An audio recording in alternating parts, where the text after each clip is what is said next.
आप सबको प्रभु यीशु मसीह में जय मसीह की। मैं पास्टर संदीप सिंह। मैं आप सबका होप चैनल हिंदी में स्वागत करता हूं। परमेश्वर आपको आशीष दे। आइए हम सब प्रार्थना करें। प्यारे पिता, हम फिर से तेरे नजदीक आते हैं। प्रभु तू हमें हिम्मत दे कि हम अपने जीवन की चौकसी करें। पिता प्रभु हमें तू ताकत दे ताकि प्रभु हम अपने जीवन में प्रभु एक सही रास्ते का चुनाव कर सकें।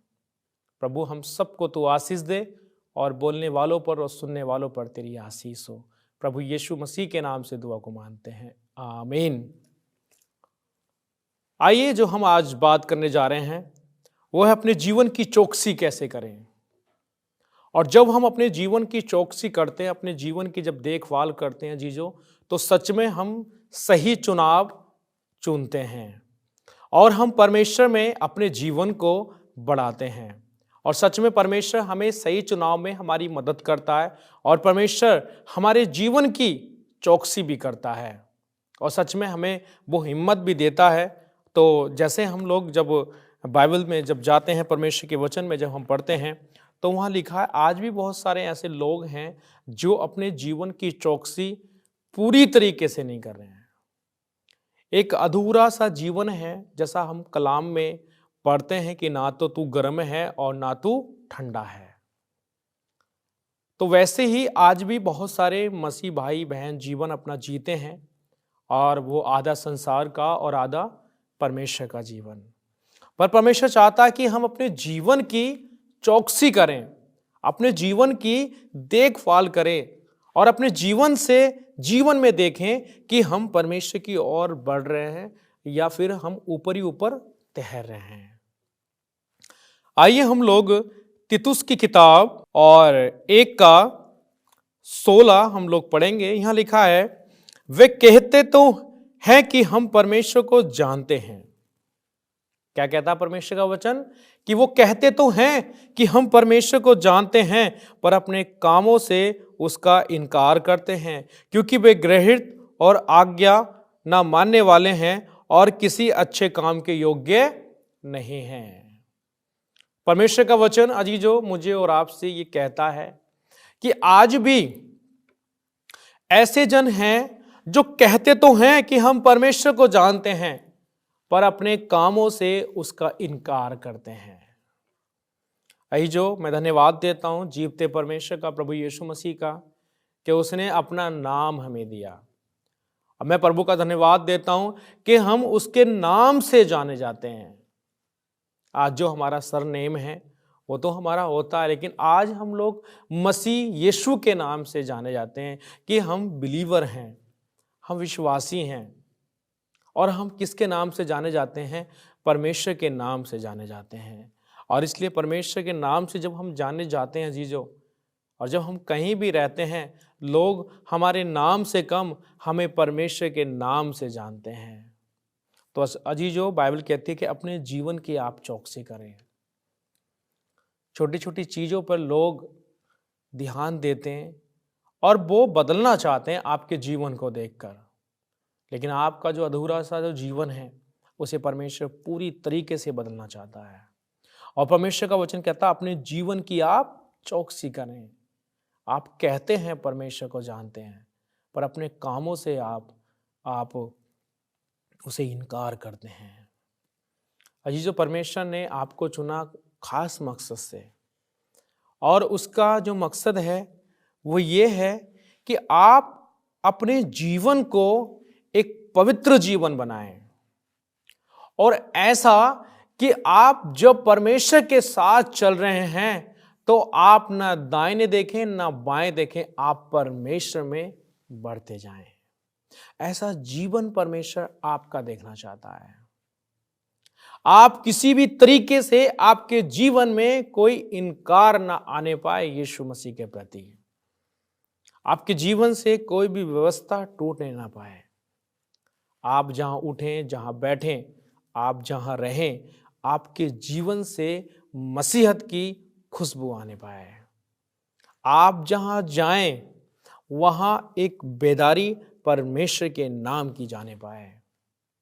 तो इसलिए परमेश्वर का वचन हमसे यही कहता है कि बहुत सारे लोग हैं जो कहते हैं कि मैं परमेश्वर को जानते हैं लेकिन अपने कामों से इनकार करते हैं। आइए हम देखें और भी बहुत सारे वचन बाइबल में हैं जो हमें मिलते हैं और जो हमारे जीवन को मजबूत करते हैं, क्योंकि बाइबल कहती है जैसा हर एक को समझना चाहिए वो वैसा हर एक से बढ़कर अपने अपने आप को नहीं पर दूसरों को समझे।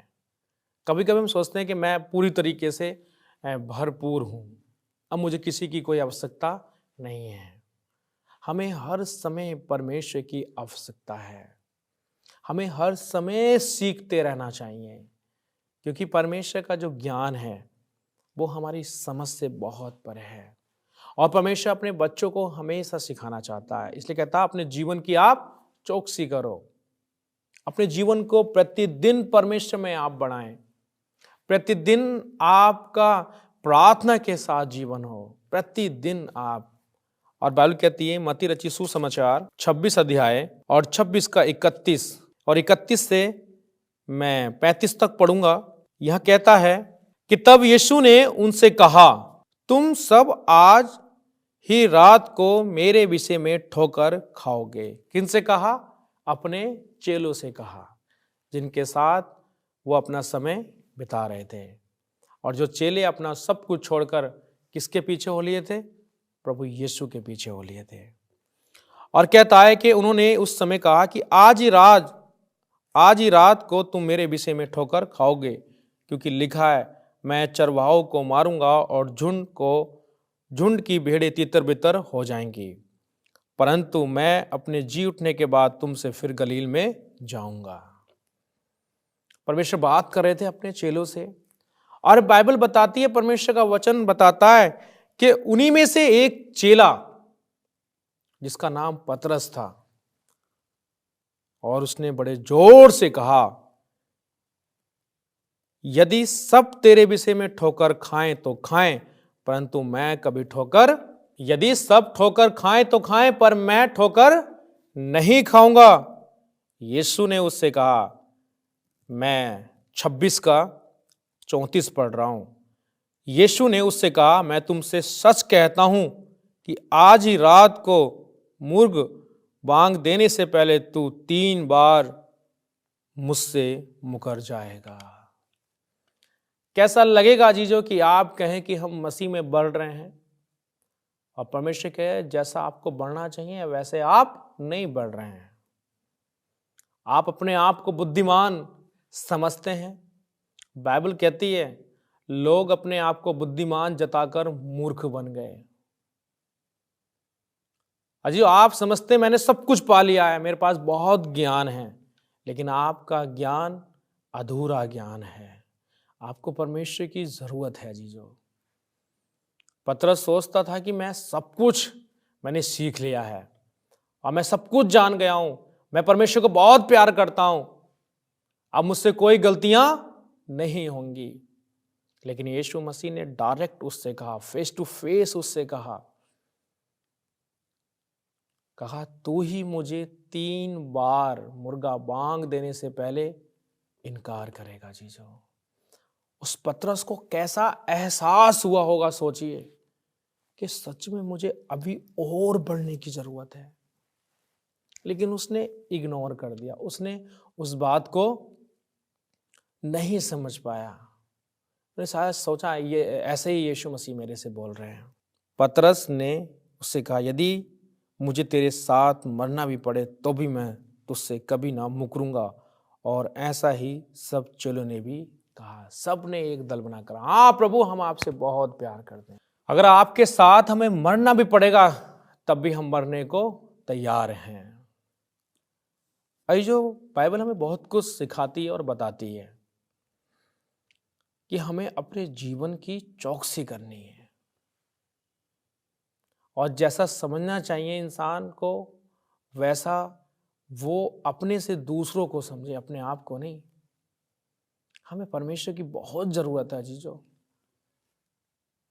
बहुत जरूरत है। 26 का मत्ती रचित सुसमाचार 26 का 69 से जब 75 हम लोग पढ़ते हैं, यहां पर जब उसे अपने जीवन की चौकसी करनी थी और वो अपनी जीवन की चौकसी नहीं कर पाया। पतरस बाहर आंगन में बैठा हुआ था। 69 में पढ़ रहा हूं। एक दासी उसके पास आई और कहा, तू भी यीशु गलीली के साथ था? उसने सबके सामने ये कहते हुए इनकार किया, मैं नहीं जानता कि तू क्या कह रही है। ये वही पतरस था जीजो, जिसने कहा तुझे सब छोड़े तो छोड़े, पर मैं तुझे नहीं छोड़ूंगा और मैं अपनी जान भी तेरे लिए दे दूंगा। और ये वही पतरस आज जब परमेश्वर से दूर हुआ, उसने यीशु मसीह का इनकार किया। अजीजो, हमारे चरित्र का और हमारे विश्वास का और हमारी गहराई का जब पता चलता, जब हम समस्या में आते हैं। इसलिए बाइबल बताती है कि हमें अपने जीवन की चौकसी करनी चाहिए। और कलाम ये कहता है कि पतरस ने जो यीशु के साथ इतना समय उसने बिताया और अनजाने में उसने यीशु मसीह का। और मैं 71 पढ़ रहा हूं। जब वह बाहर डेवढ़ी पर गया तो दूसरी दासी ने उसे देखकर उनसे जो वहां थे कहा, यह भी तो यीशु नासरी के साथ था। उसने शपथ खाकर फिर इनकार किया, मैं उस मनुष्य को नहीं जानता। 2 बार देखिए यीशु ने कहा था, क्योंकि बाइबल कहती है, परमेश्वर वचन कहता है कि परमेश्वर मनों को जांचने वाला परमेश्वर है। वो बाहरी रूप को देखकर फैसला नहीं करता है या बाहरी देखकर हमसे प्रेम नहीं करता है। वो हमारे अंदर के रूप को देखना चाहता है कि हम अंदर कितना भरे हुए हैं, क्योंकि जो दिखता वो होता नहीं है जीजो। परमेश्वर चाहता है कि हमारा जो व्यक्तिगत जो जीवन है वो परमेश्वर के साथ हो। परमेश्वर चाहता है कि हम परमेश्वर के साथ हमेशा रहें। और कलाम में ये लिखा है कि थोड़ी देर बाद लोगों ने जो वहां खड़े थे पतरस के पास आकर उससे कहा, सचमुच तू भी उनमें से एक है, क्योंकि तेरी बोली तेरा भेद खोल देती है। देखिए, वो परमेश्वर में पूरी तरीके से बदल गया था, लेकिन वो अपने जीवन में अपने जीवन की चौकसी नहीं कर सका, वो स्थिर नहीं रह सका। और यीशु ने पहले ही उसको बता दिया था कि तू मुझे इनकार करेगा। तब वह धिक्कारने और शपथ खाने लगा, मैं उस मनुष्य को नहीं जानता, जिसके लिए अभी यीशु कह रहा था कि मैं अपनी जान दे दूंगा। बड़ा दुर्भाग्य का समय है अजीजों कि जो उम्मीद परमेश्वर हमसे लगा रहा है, हम उस उम्मीद पर कभी खरे नहीं उतरते हैं। और जो हमारे गुनाहों के लिए मारा गया, जिसने हमें अपनी धार्मिकता से हमें बदला है, जिसने अपने लहू से हमें खरीदा है, वो बड़ी उम्मीद और भरोसा लगाता है। और जब हम उसकी उम्मीद और भरोसे पर जब नहीं उतरते हैं जीजो, उसे बड़ा दुख होता है। बाइबल कहती है, परमेश्वर का वचन कहता है जीजो, तब वह धिक्कारने लगा और शपथ खाने लगा। मैं 26 का 74 पढ़ रहा हूं, मैं उस मनुष्य को नहीं जानता, और तुरंत मुर्गा ने बांग दी। तब पतरस को यीशु की कही हुई बात स्मरण आई, और मुर्गा के बांग देने से पहले तूने 3 बार मेरा इनकार करेगा। और वह बाहर जाकर फूट फूट कर रोया। जीजो, ऐसा नहीं था कि पतरस परमेश्वर से प्यार नहीं करता था, पर करता था, पर वो अपने जीवन की चौकसी नहीं कर पाया। अजीजो, ये वही पतरस है अजीजो, जिसने प्रभु यीशु मसीह के लिए अपनी जान दी। उसे एहसास हो गया अजीजो कि उस जीवते परमेश्वर से बढ़कर इस दुनिया में कुछ भी नहीं है। मैंने कैसे उसे इनकार किया, और वो फूट फूट कर रोया। अजीजो, वो मेरी समस्या और आपकी समस्या कहीं बाहर है। जब हम परमेश्वर से प्रेम करते हैं, जब हमसे अनजाने में कोई गलतियां हो जाती हैं, ये कैसे हो गया, मैंने तो कभी सोचा भी नहीं था कि ऐसा हो जाएगा। लेकिन अजीजों, परमेश्वर हमें फिर से मौका देता है। वो चाहता है कि अजीजों कि हम अपने जीवन की चौकसी करें। वो चाहता है कि हम परमेश्वर में अपना जीवन हमेशा बिताएं। और बाइबल बताती है अजीजों कि जब पतरस को क्रूस पे चढ़ाया गया, उसने कहा, मैं इस योग्य नहीं हूं कि आप मुझे सीधा लटकाएं, आप मुझे उल्टा लटकाएं। और हंसते हंसते उसने अपने जीवन की चौकसी करी। अजी जो समय है कि आप अपने जीवन की चौकसी करें। कहीं ऐसा ना हो कि चुने हुए भी भरमा जाएं।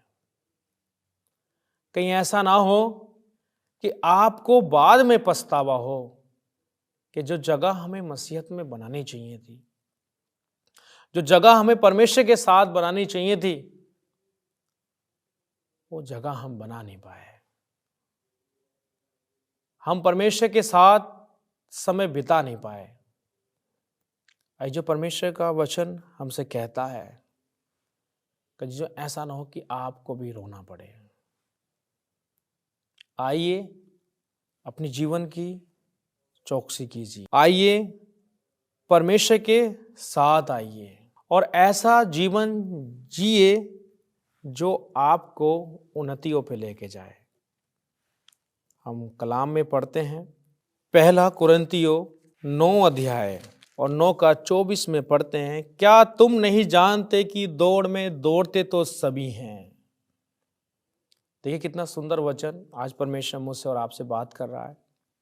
मेरा विश्वास है कि परमेश्वर का वचन जो आप तक पहुंच रहा है, देखना बहुतों के जीवन में वो चौकसी करेगा और आप अपने जीवन को बदलने पाएंगे। क्या तुम नहीं जानते कि दौड़ में दौड़ते तो सभी हैं, परंतु इनाम एक ही ले जाता है। तुम वैसे ही दौड़ो कि जीतो। आप परमेश्वर में बढ़ रहे हैं, सब बढ़ रहे हैं। आप ही नहीं बढ़ रहे हैं, सब बढ़ रहे हैं। लेकिन अजी जो बहुत से ऐसे लोग होंगे जिनके पास इनाम नहीं होगा। आपने देखी है रेस जब होती है, दौड़े होती हैं, इनाम एक ही लेके जाता, बाकी लोग हताश हो जाते हैं। आप कैसे दौड़ रहे हैं? आपकी जो दिन भर की जो प्रैक्टिस है, आप जो दिन भर परमेश्वर के साथ जो प्रैक्टिस करते हैं, आपकी प्रैक्टिस कैसी हो रही है? आप कैसे परमेश्वर में बढ़ रहे हैं? कहता हर एक पहलवान सब प्रकार का संयम करता है। वह तो एक मुरझाने वाले मुकुट को पाने के लिए ये सब करता, परंतु हम तो उस मुकुट के लिए करते हैं जो मुरझाने का नहीं। मत्ती रचित सुसमाचार 9 अध्याय वचन 25। कितनी बड़ी बात परमेश्वर मुझसे और आपसे करता है कि हमें संयम रखना बहुत ज़रूरी है, नियम बहुत रखना ज़रूरी है। हर चीज़ को बड़े हिसाब से हमें चलने की ज़रूरत है, क्योंकि बाइबल कहती है संकेत फाटक से प्रवेश करो, क्योंकि चौड़ा है वो मार्ग जो विनाश को पहुंचाता है। और ये जो पूरी मेहनत, पूरी लगन आप लगा दीजिए परमेश्वर के साथ चलने के लिए, क्योंकि प्रभु का कलाम ये कहता है कि इसलिए इस रीति से दौड़ता हूं, परंतु लक्ष्यहीन नहीं। मैं भी इसी रीति से मुक्कों से लड़ता हूं, परंतु उसके समान नहीं जो हवा पीटता हुआ लड़ता है। आप कैसे लड़ रहे हैं चीजों? आप कैसा जीवन आप जी रहे हैं? कि आप नाम के परमेश्वर के हैं या आप सच में आप परमेश्वर के हैं? सोचिए अजीजों, समय बहुत कम है। बाइबल कहती है आप अभी तक दूध पी रहे हैं, आपको तो अब तक अन्न खाने की आवश्यकता थी। समय बहुत नजदीक है। परमेश्वर मेरे और आपके लिए कहीं ऐसा ना हो कि जैसे पतरस ने इनकार किया, आप में से बहुत सारे लोग चूक जाएं। परमेश्वर आपसे प्रेम करता है और वो चाहता है कि आप अपने जीवन की चौकसी करें। परमेश्वर चाहता है कि आप परमेश्वर में दिन प्रतिदिन बढ़ते जाएं। और कहता है परमेश्वर का वचन कि सच में हमें संयम के साथ अपने जीवन को रखना है। तो जीजो आज हमने ये जाना कि परमेश्वर हमें मौका देता है। आज भी उसने अपने दया के दरवाजे हमारे लिए खोल कर रखे हैं। आज भी परमेश्वर हमारे लिए अपने हाथ पसारे हुए हैं। आज भी वो चाहता है कि हम पूरी तरीके से मजबूत हों। और जो परमेश्वर ने आपको चुना है खास मकसद के लिए, परमेश्वर में आइए और परमेश्वर का धन्यवाद कीजिए और अपने जीवन की चौकसी कीजिए। परमेश्वर आप सबको आशीष दे। आइए हम लोग प्रार्थना करें। प्यारे पिता, मैं आपका धन्यवाद देता हूँ इस खूबसूरत मौके के लिए और प्रार्थना करते हैं पिता कि जो आज हमने सीखा कि हमें अपने जीवन की चौकसी करनी चाहिए, प्रभु होने दे कि हम अपने जीवन की चौकसी करें पिता, अपने आप को मजबूत करें पिता, अपने जीवन की रखवाली करें ताकि प्रभु हम आप में और बढ़ते जाएं। प्रभु जितने भी आज प्रभु तेरे वचन को सुन रहे हैं, हर एक को तू आशीष दे, हर एक को संभाल और हर एक को इतनी हिम्मत दे कि रोजाना वो तेरे वचनों में बढ़ने पाए पिता। धन्यवाद यीशु राजा, धन्यवाद पिता। प्रभु यीशु के नाम से दुआ को मानते हैं, आमीन।